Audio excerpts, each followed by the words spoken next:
জন, এই একটা খাবার বাকি আছে, এক কাজ করে কাউকে দিয়ে দে, আমি না পারতেছি না, আমি অনেক টায়ার্ড হয়ে গেছি। হ্যাঁ তুমি অবশ্য ঠিকই বলছো। ওই তো আমার মনে হয় ওকে খাবারটা দিলে বেটার হবে। আচ্ছা চলো, এই যে নাও খাবার।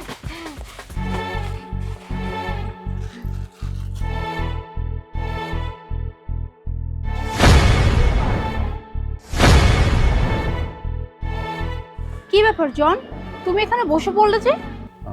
না, আমার একটু যেতে ইচ্ছে করছে না। ও আচ্ছা, আমি বুঝতে পারছি। তোমার বোধহয় এই পাগলি মেয়েটাকে দেখে খুব খারাপ লাগছে, তাই না? কারণ দেখো এই অবস্থা, তার উপর আবার প্রেগনেন্ট। যাই হোক, কি করবো বলো। আচ্ছা এক কাজ করো, তুমি চলো।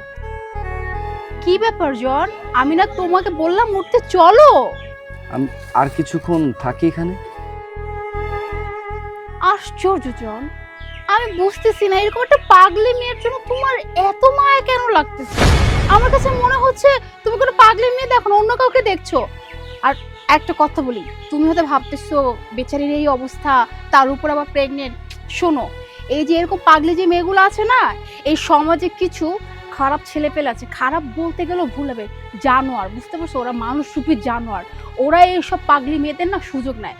আর শুধু শুধু ওই জানোয়ারদের দোষ দিয়ে কি করবো, জানোয়ারগুলো তো জানোয়ারই।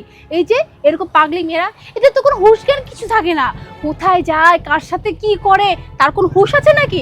বিভিন্ন জায়গায় যাবে, একটা না একটা কিছু করে, এই যে দেখো পেট বাজিয়ে বসে আছে। মুনা ওর সম্বন্ধে আর একটা বাজে কথা বলবে না। হোয়াট? মানে তুমি এই পাগলি মেয়েটার জন্য আমার উপর শাউট করলে? মুনা, আমি তোমাকে নিষেধ করছি ওর সম্বন্ধে কোনো বাজে কথা বলবে না, প্লিজ। আমি সেই তখন থেকে দেখে যাচ্ছি, মানে তুমি পাগলি মেয়েটাকে দেখার পর থেকে না কেমন যেন হয়ে গেছো। কি ব্যাপারটা কি? আর তোমার এত বড় সাহস কি করে হলো? হ্যাঁ, রাস্তায় একটা পাগলি মেয়ের জন্য তুমি তোমার ওয়াইফের সাথে শাউট করতেছো, তুমি তোমার ওয়াইফকে বকা দিচ্ছ। মুনা, তোমার সমস্যা কি? তোমাকে আমি বারবার করে নিষেধ করছি ওর সম্বন্ধে কোনো বাজে কথা বলবে না। আর ও পাগল, আর আজকে ওর যে অবস্থা হয়েছে না, এটার জন্য আমি দায়ী। ও হচ্ছে আমার এক্স। কি? এই এই পাগলি তোমার এক্স গার্লফ্রেন্ড? হ্যাঁ, এই পাগল মেয়েটাই আমার এক্স গার্লফ্রেন্ড, আর ওর গর্ভে যে সন্তান আছে সেটাও আমার। মানে তুমি বলতে যাচ্ছ এই পাগলির গর্ভে যে সন্তান, সেই সন্তানের বাবা তুমি? মানে আমি এতক্ষণ যে জানোয়ারের কথা বলছিলাম, সেই জানোয়ার আর কেউ না, আমার নিজের হাজবেন্ড। আরে তুমি এত জঘন্য একটা মানুষ, কই তোমাকে দেখে তো একদমই বোঝা যায় না। মানে তুমি এরকম একটা জঘন্য কাজ কি করে করতে পারলা? যে মেয়েটাকে তুমি ভালোবাসো, আর যে মেয়েটা তোমাকে ভালোবেসে তার সবকিছু তোমাকে দিয়ে দিয়েছে, আর তুমি কি না তাকে কিভাবে রাস্তায় এইভাবে ফেলে দিচ্ছ? এই ভালোবাসলে যে তার হাতটা ধরতে, এটা কি জানো না? হ্যাঁ, নাকি হাত ধরার সে সাহসটা তোমার ছিল না? ছি, তোমার মতো এরকম একটা কাপুরুষকে আমি বিয়ে করছি, যে কিনা তার নিজের ভালোবাসার মানুষকে প্রেগনেন্ট করে এভাবে রাস্তায় ফেলে দিয়েছে। দেখো মুনা, এই সব কিছুই আমার পাস্ট ছিল।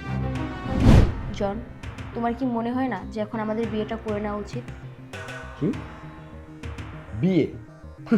মানে বিয়ে করব আমি তোমাকে? মাথা ঠিক আছে তোমার? শোনো, আমি তোমার সাথে শুধুমাত্র রিলেশন পর্যন্ত করতে যাচ্ছি, এর চেয়ে বেশি কিছু না। আর বিয়ের সাথে ব্যাপার আমাকে বলবে না। জন, তুমি এসব উল্টাপাল্টা কি কথা বলছো? তুমি তো খুব ভালো করেই জানো যে আমি এখন pregnant. What? Pregnant? Pregnant of what? এখন তুমি প্রেগনেন্ট হয়েছো, তোমার পেটে বাচ্চা কার, সেটা তুমি ইনশিওর না হয় তুমি আমাকে কিভাবে বলতে পারো? জন, অনেক বলেছো। তোর এত বড় সাহস, তুই আমার গায়ে হাত তুলছিস?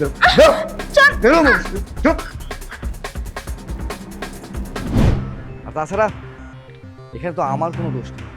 ওর সাথে আমার একটা কন্ডিশন ছিল, যেটা আমরা আমাদের মধ্যে বোঝাপড়া হিসেবে নিয়ে নিয়েছি।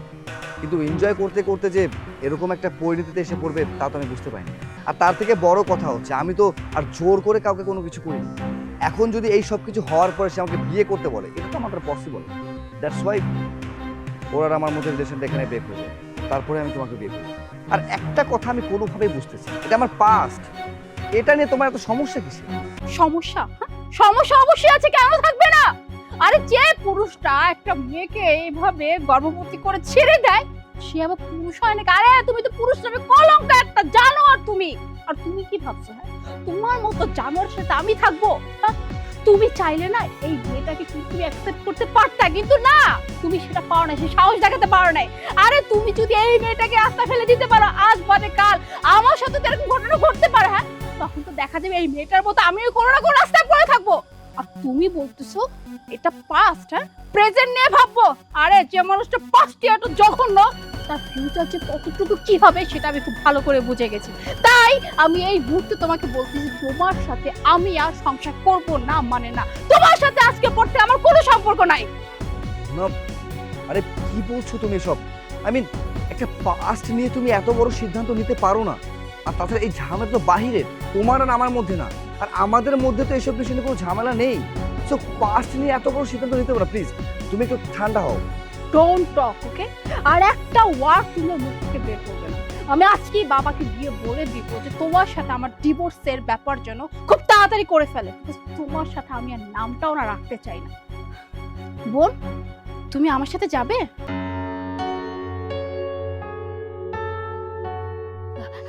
আমার লই যাইবেন?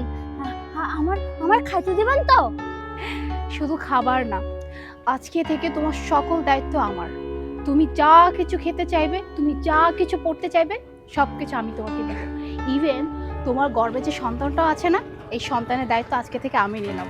তোমার আর কোনো চিন্তা নেই। আর আজকের পর থেকে এভাবে এইখানে বসে ওই যে মানুষের দেওয়া পচা খাবার এসব খেতে হবে না। তুমি আমার সঙ্গে চলো, আসো। মোনা,